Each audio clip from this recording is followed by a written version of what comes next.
I guess every marriage goes through its ups and downs, but I always believed mine was rock solid. My name is Mark, and I've been married to Lisa for almost 10 years. We met in college, and after a whirlwind romance, I thought she was the one. We bought a house in a nice neighborhood, had 2 kids, and even managed to maintain some semblance of a social life.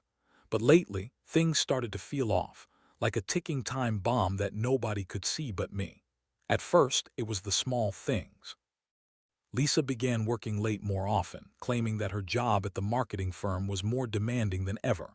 I tried to be supportive, but when I'd ask about her day, the details would be vague. Just the usual, she would say with a dismissive wave, and I'd let it slide because I trusted her. After all, she was my wife. But then I started noticing other signs. She'd come home smelling like perfume that wasn't hers. I questioned her about it, and she'd always have some excuse ready. One time, she claimed it was a new scent from a colleague who had given her a sample. I wanted to believe it, but my gut was telling me something was off. I even found a pair of women's earrings in our living room one day, and when I asked Lisa about them, she just shrugged it off, claiming they must have been left behind from a friend who visited. The day everything changed was typical. At least I thought it was. I was home with the kids when I received a text message from an unknown number. At first, I thought it was a wrong number, but when I opened it, my heart sank. It was a photo of Lisa in a restaurant sitting across from a man who looked far too comfortable with her. He was the kind of guy I'd expect to see in a luxury car dealership, all slicked back hair and designer clothes. The caption read, "Can't wait for our next getaway." My heart raced as I felt a mix of anger and betrayal wash over me. I felt like the ground had dropped from beneath me. I had to know more, so I decided to take matters into my own hands. That evening I waited until she got home. The kids were in bed and I confronted her directly. "Where were you today, Lisa?" I demanded. Her expression shifted from shock to confusion, and then she tried to laugh it off. "What are you talking about, Mark? I was at work all day." But I wasn't buying it anymore. I pulled out my phone, showing her the incriminating photo. She went pale as she realized I had caught her red-handed. Initially, she played the denial card. "That's not what you think. We were just talking about business." But her eyes flickered with panic, and I could tell she was scrambling for a way out. I pushed her for the truth, and finally she admitted to having an affair. My throat felt dry and I could hardly breathe. The man was a luxury car salesman named Jake, and she claimed it was just a fling. I listened to her excuses, each one more ridiculous than the last. "It didn't mean anything, Mark. I was feeling lost, and he made me feel good about myself." The way she said it so casually made my blood boil. I had given her everything, my love, my support, my life, and this is how she repaid me. The betrayal cut deeper than I ever thought possible. In that moment, the anger surged through me, and I could feel my heart breaking. How could she do this to me, to our family? I had trusted her completely, and now I felt like a fool. I didn't know what to say, but I was determined that I wouldn't let her get away with it. I had a decision to make. I could either wallow in this betrayal or take control of the situation. After our confrontation, I knew I couldn't just sit back and accept what had happened. Lisa might have thought it was just a fling, but for me, it was a turning point. I needed to think carefully about how I was going to move forward from this betrayal. The emotional fallout was overwhelming. I felt like I was living in a nightmare, and yet there was a small part of me that was beginning to plot my next move. I thought about how I had always dreamed of owning a luxury car, something that represented my hard work and success. Maybe it was time to get that car. Something that would show Lisa that I was not going to let her actions define me. I wanted to rise from the ashes of this betrayal, and I knew I could do it by taking charge of my life.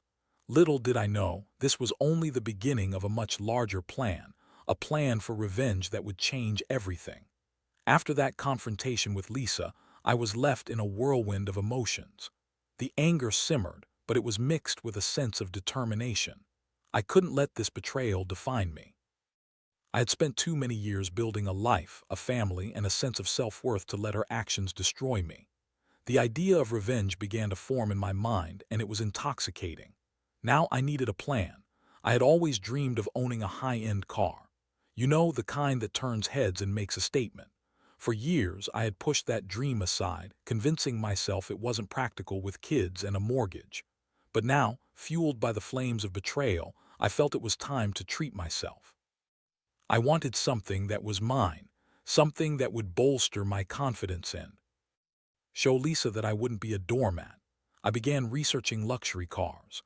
I spent hours online, watching videos, reading reviews, and visiting dealerships under the guise of window shopping. I was particularly drawn to a sleek black Maserati. It was everything I had ever wanted, powerful, elegant, and a symbol of success. As I looked at pictures of it, something inside me shifted. I could envision myself behind the wheel, feeling the engine roar to life, leaving my past behind. I talked to a bank about financing options, and to my surprise, I found that I could swing it if I played my cards right. I pulled together some savings and I was ready to make my move. I decided to visit the dealership that weekend, feeling a mix of excitement and nervousness. As I walked through the showroom, glancing at the stunning cars, I felt a rush of adrenaline. I was finally taking control. Once I decided on the Maserati, the salesman, a guy named Rick, was immediately drawn to me. He saw the determination in my eyes and was eager to seal the deal. I couldn't help but feel empowered as we discussed the details. It felt surreal to be in the driver's seat, literally and metaphorically. I was about to make a significant investment that would change the way I viewed myself. When I signed the paperwork, I felt a surge of satisfaction. As I drove off the lot, the engine purring beneath me, I realized that this was more than just a car. It was my statement of independence, my sign of resilience. I thought back to Lisa and her affair, and for the first time, I felt like I was rising above it. I wasn't just a victim in this situation. I was taking charge of my life. In the days that followed, I kept the Maserati away from Lisa.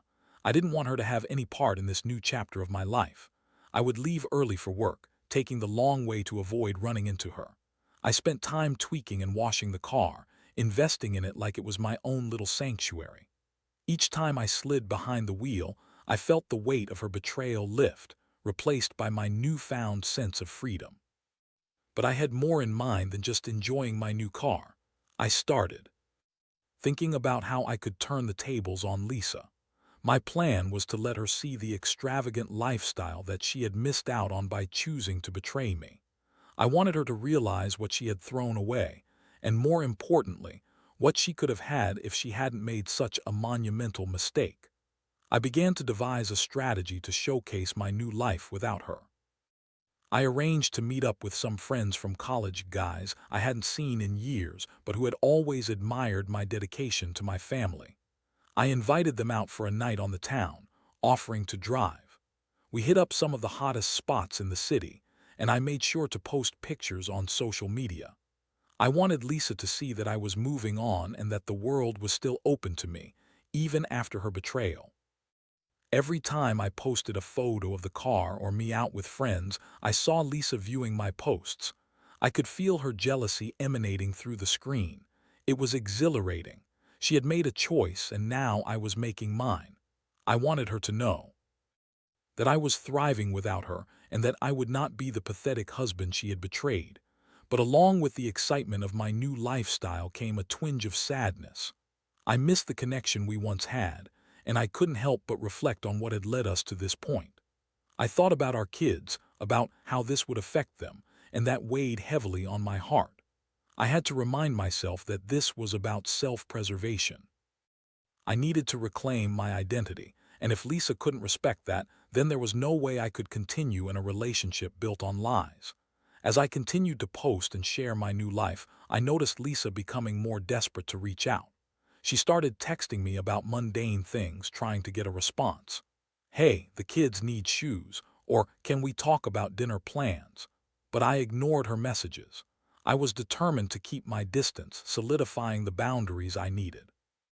The emotional turmoil was still there, but I was learning to embrace this new version of myself. I was becoming a man who wouldn't just accept betrayal but would rise above it. My Maserati was more than just a car. It was a symbol of my rebirth, and I was ready for the next chapter, whatever that might entail. As the days turned into weeks, I found myself increasingly engrossed in my new life. The Maserati became an extension of my identity, a physical manifestation of the strength I was reclaiming. I started taking long drives, blasting my favorite music, feeling the wind in my hair, and finally experiencing a sense of freedom I hadn't felt in years. Each time I got behind the wheel, it reminded me that I was not defined by Lisa's betrayal. I was a man in charge of his own destiny. Despite my emotional roller coaster, I could feel the tension building at home. Lisa was becoming more insistent, trying to engage me in conversation, but I kept my distance. I didn't want to give her an inch. I could see the guilt written all over her face, but I wasn't interested in her explanations or apologies. I had made up my mind. I was moving forward. One evening, as I was coming home from work, I noticed Lisa packing in the living room. She had been waiting for me, and the moment I walked in, she confronted me. "Mark, we need to talk. This isn't working. You're shutting me out," she said, her voice trembling. I leaned against the door frame, crossing my arms. "What do you want to talk about, Lisa? The affair? The fact that you chose to betray me?" I shot back, my voice steady but laced with anger. She sighed, her eyes pleading. "I made a mistake. I wasn't thinking clearly. You have to believe me." Her tone was desperate, and while a part of me felt a flicker of sympathy, it was quickly drowned out by the anger and hurt I had been harboring. "Believe you? You think I can just forget what you did? You were sleeping with someone else while I was at home with our kids." I snapped, my heart racing. I could feel the familiar surge of anger boiling inside me. Lisa stepped closer, her eyes filled with tears. "I know I messed up. I just want a chance to fix this. We can work through it." "I love you, Mark," she pleaded. Her words hung in the air, and for a second I almost wavered. I thought about the years we had spent together, the kids, our life. But then I remembered the pain and betrayal. "You love me. Is that why you betrayed me with Jake?" I asked, my voice dripping with sarcasm. She opened her mouth to respond, but I raised my hand to stop her. "I don't want to hear it, Lisa. You had your chance and you threw it away." I turned away, feeling the weight of her gaze on my back as I stormed out of the house, needing space. I jumped into my Maserati, revving the engine in frustration. I drove aimlessly for a while, the roar of the engine fueling my anger. I didn't want to think about Lisa or the mess she had made of our lives. I needed to clear my head, and as I drove through the city, I stumbled upon a luxurious rooftop bar. The bright lights and music drew me in like a moth to a flame. Inside, I ordered a drink and took a seat at the bar, trying to escape the turmoil of my life. I was nursing my drink when a few friends from college spotted me and made their way over. "Mark, there you are, man, it's been ages," one of them exclaimed. Their presence was a welcome distraction, and I found myself laughing and chatting, the weight of my troubles momentarily lifted. As the night wore on, I started to feel more like my old self. I shared stories and reminisced about the good times we had all shared back in college, leaving my marital issues unspoken. But then, the conversation shifted to relationships. One of my friends, Tom, asked, "So how life treating you? Still married to that lovely Lisa?" The question hit me like a brick wall. I hesitated, the reality of my situation flooding back in. "Well, it's complicated," I replied, and as I explained the situation, I could see the sympathetic expressions on their faces. Tom leaned in, lowering his voice. "Dude, you deserve better. If she cheated on you, that's her loss. You've got to take care of yourself first." His words resonated with me. I had spent so long trying to keep our family intact that I had neglected my own happiness. I needed to let go of the guilt I felt for wanting to move on. That night, as I drove home, I realized I could no longer live in the shadows of guilt and betrayal. I had to embrace this new chapter fully, which also meant being honest with Lisa about my intentions. In the days that followed, I found myself thinking more about how I wanted to handle my situation with Lisa. I had resisted the idea of separation, but the emotional distance between us was growing, and I knew something had to change. I decided it was time for another conversation. When I returned home that evening, I found Lisa in the kitchen, her back turned to me as she prepared dinner. I cleared my throat and she turned around, her expression uncertain. "Mark, she began, but I held up my hand. "Let me talk," I said firmly. "I've been doing a lot of thinking. We can't go on like this. I'm not sure if I can forgive you, but I know we can't keep pretending that everything is okay." Her face fell and she nodded slowly. "I know, I've been trying to fix things, but I understand if you don't want to." My heart raced as I continued. "I need space, Lisa. I think it's best if we separate for a while. I need to figure out who I am without you." I could see her fighting back tears, and it pained me to see her like that, but I knew it was the right decision. "Please just give me a chance to show you I can change," she begged, her voice breaking. "I can't, Lisa. I have to think about myself and our kids, too. I need to be happy again." I took a deep breath, feeling both relieved and heartbroken at the same time. The look on her face told me that my decision had hit her hard, but deep down, I felt a sense of liberation. I was finally standing up for myself, and I was ready to embrace whatever lay ahead. It was time to break free from the chains of betrayal and resentment, and I no longer felt the need to carry the weight of her choices. As I walked away, I felt a sense of clarity wash over me. I was ready to reclaim my life, and I knew that my journey was just beginning.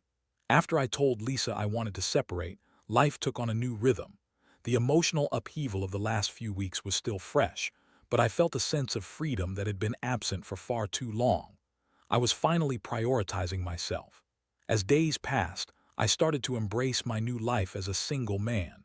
It was exhilarating and terrifying all at once. For the first time in years, I was free to pursue my interests without worrying about Lisa's opinions or preferences. I threw myself into my work, diving into projects headfirst and working longer hours. I found solace in my job, where I was respected and valued.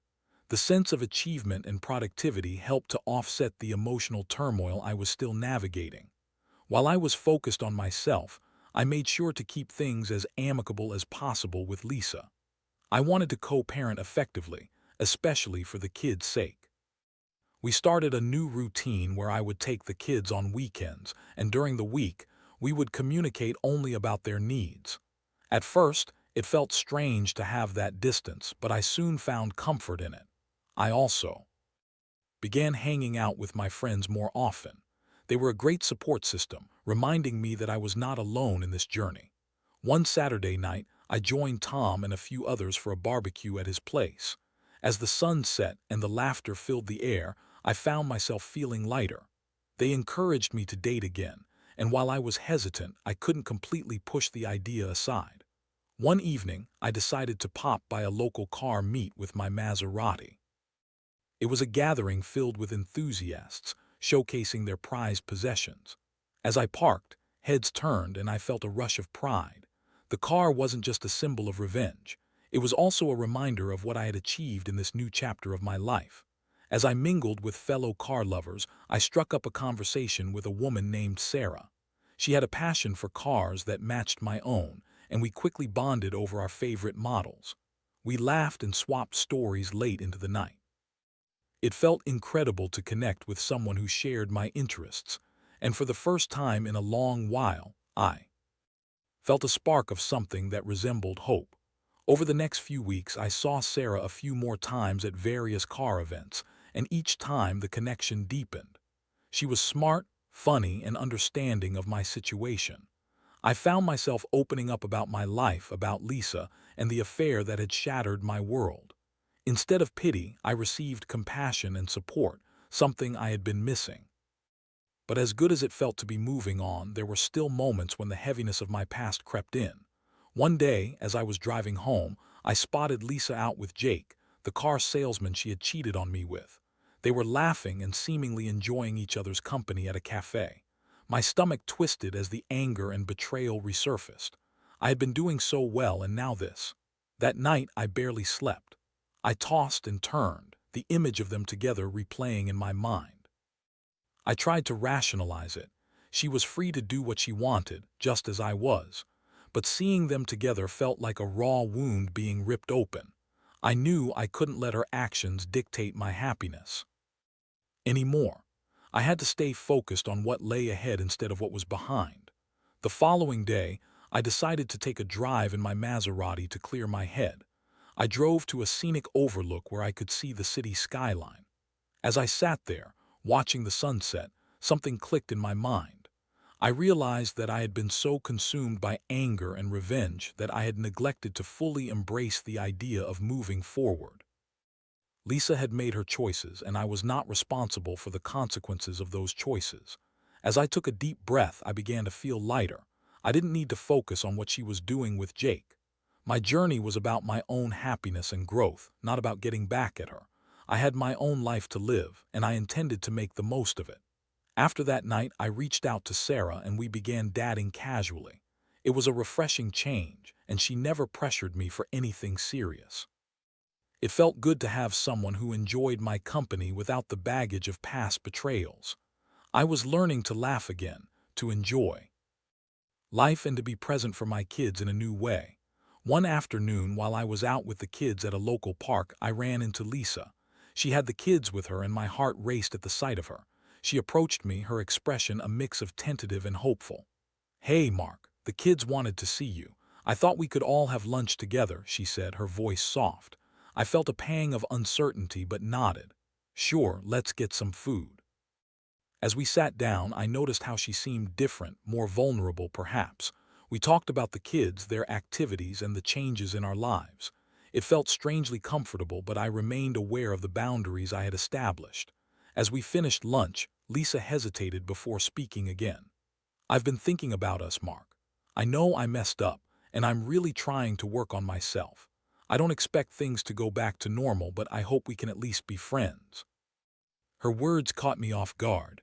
I wasn't sure how to respond. I had spent so long focusing on moving forward, and now she wanted to discuss our past. "I think friendship is a long way off, Lisa.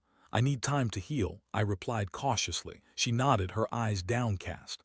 "I understand. I just hope you know I'm sorry for everything." I appreciated her honesty, but I also knew I couldn't let her back into my life so quickly. I had to protect my heart and focus on my own healing. As I drove home that day, I felt a mix of emotions. It was a step forward, but it reinforced how much I had changed. I was no longer the man who would accept betrayal without question. I was someone who had learned to prioritize himself and his happiness. I was ready to continue growing, both as a father and an individual. And with Sarah in my life, I felt a renewed sense of hope. I was ready to embrace the future, leaving the past behind. The road ahead was clear, and for the first time in a long time, I felt optimistic about what was to come. As I continued to navigate my new life, things with Sarah blossomed. Our dates turned into weekend getaways, car shows, and spontaneous drives along the coast.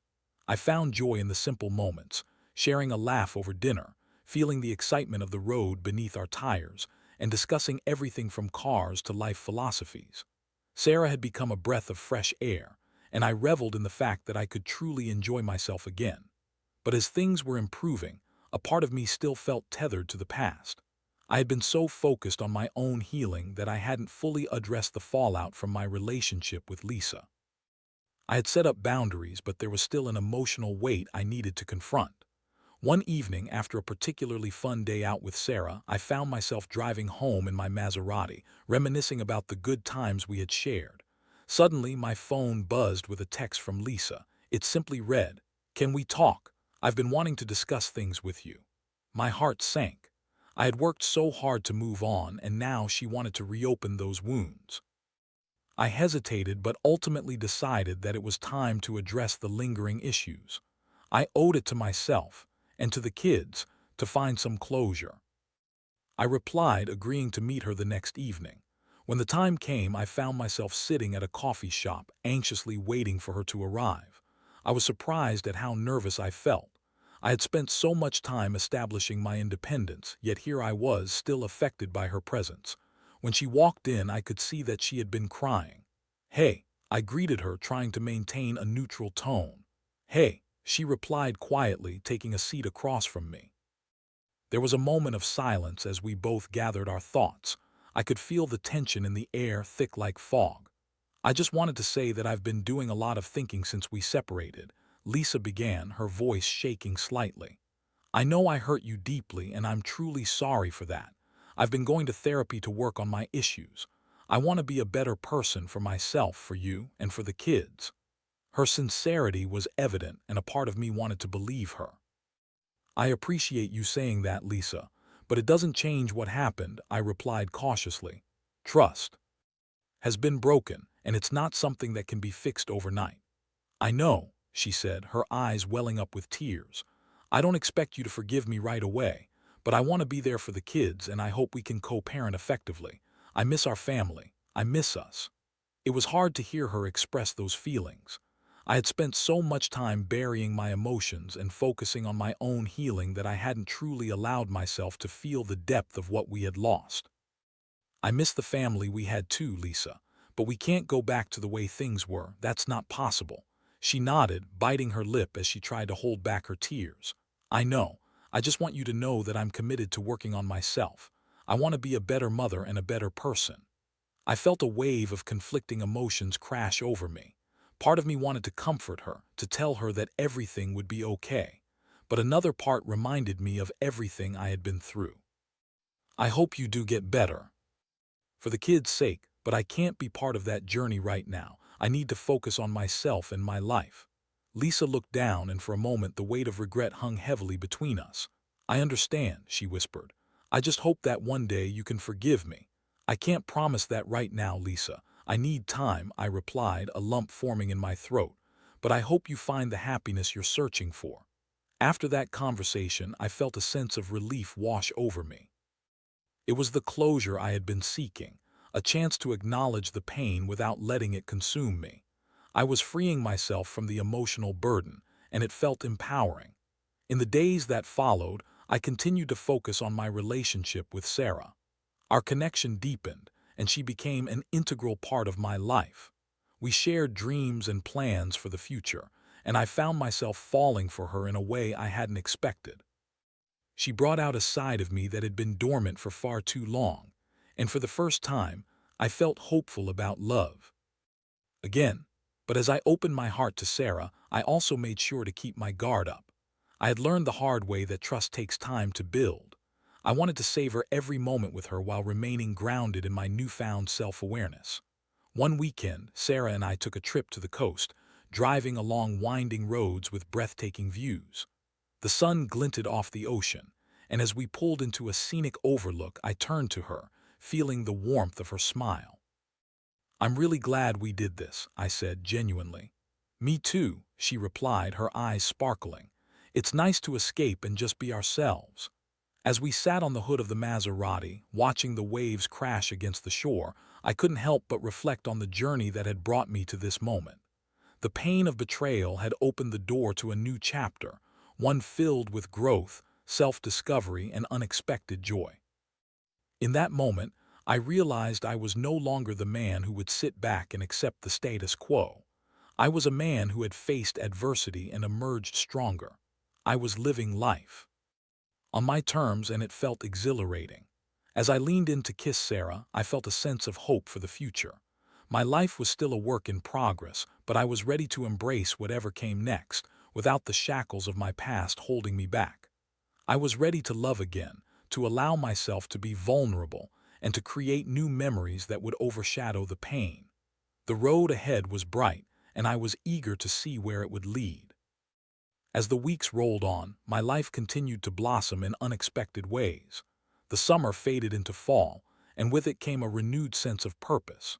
Sarah and I grew closer, and I found myself looking forward to our time together more than I had anticipated.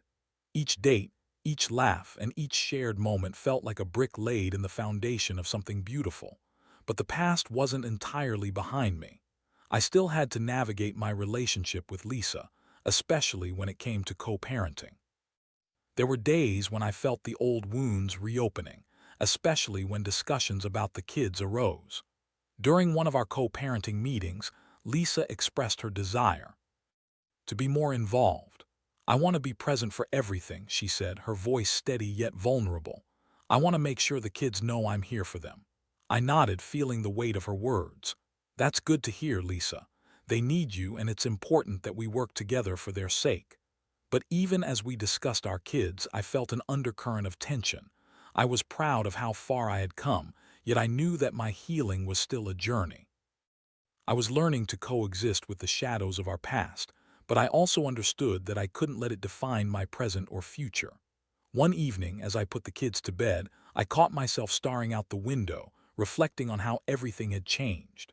The pain of betrayal still lingered, but it had transformed into a lesson that fueled my growth. I had reclaimed my happiness, my identity, and my sense of self-worth. I no longer felt like I was a victim. I was a survivor. With the holidays approaching, Sarah and I started discussing how we would celebrate. She suggested a road trip to a winter festival in a nearby town, and I was thrilled. It was an opportunity to create new memories and traditions, something I had longed for. Our excitement built as we planned the details, and I could feel the warmth of her presence wrapping around me like a cozy blanket. However, my thoughts still drifted to Lisa. I was aware that my new relationship would eventually raise questions. Would she be able to handle seeing me with someone else? How would it affect our kids? The fear of her reaction lingered in the back of my mind, but I knew I had to confront it. I wanted to be honest with Lisa about my happiness and my future with Sarah. I called Lisa and suggested we meet. We settled on a coffee shop we both used to frequent. As we sat down, I could see that she was apprehensive. Her body language spoke volumes, and I knew this conversation wouldn't be easy. "Thanks for meeting me, Lisa," I began, taking a deep breath. I wanted to talk about what's been happening in my life. Her eyes widened slightly and she nodded slowly. "Okay, what is it?" "I've started seeing someone. Her name is Sarah," I said, my heart racing. "I really like her and things are moving forward." For a moment, silence enveloped us. I felt vulnerable, laying my cards on the table. Lisa looked away, her fingers fidgeting with the edge of her cup. "I see," she finally said, her voice barely above a whisper. "I didn't know you were dating anyone." "I wanted you to hear it from me," I replied. "I didn't want to hide this part of my life. I genuinely care for Sarah and I want to be honest with you about my happiness." "Do you love her?" Lisa asked, her eyes searching mine. I hesitated before answering. "I don't know if I'm at that point yet, but I'm definitely falling for her. She makes me feel alive again, Lisa. I hadn't felt that in a long time." Her expression shifted, a mixture of sadness and understanding. "I guess I can't blame you for moving on. I did a terrible thing and I have to live with that. You need to focus on yourself too," I urged. "This transition is hard, but you deserve happiness as well. We all do." Lisa nodded, her eyes glistening with unshed tears. "I hope you find what you're looking for, Mark. You deserve it." I appreciated her words, but I also knew that healing takes time. We were both on separate journeys now, and while the past would always be a part of us, it didn't have to dictate our futures. As the holidays approached, I focused on creating joyful memories with the kids and Sarah. We decorated the house, baked cookies, and even went ice skating together. Watching the kids' laughter brought warmth to my heart, and I reveled in the joy of being present. On Christmas Eve, we found ourselves gathered around the fireplace, sipping hot cocoa and sharing stories. The kids were excitedly discussing their wishes for Santa, their faces aglow with anticipation. I exchanged a glance with Sarah, and I felt a sense of gratitude wash over me. In that moment, everything felt right. I knew that I had made the right choices. I had faced my pain, learned from it, and emerged stronger. The journey wasn't easy, but it had brought me to a place of peace, both within myself and in my relationships. As the new year approached, I reflected on all the highs and lows of the past months. I had faced betrayal, but had also found love again. I had learned the importance of setting boundaries and prioritizing my happiness. Most importantly, I had discovered a strength within myself that I never knew existed. That night, as I watched the fireworks light up the sky, I felt hopeful for what lay ahead. I had reclaimed my life, and I was ready to embrace whatever the future held. I had let go of the past, and with Sarah by my side, I was eager to forge new paths filled with love, laughter, and endless possibilities. In the end, I learned that sometimes life takes unexpected turns. But even in the depths of pain, there is always the opportunity for growth and renewal. And as I stood there, surrounded by those who mattered most, I knew I was finally on the right track.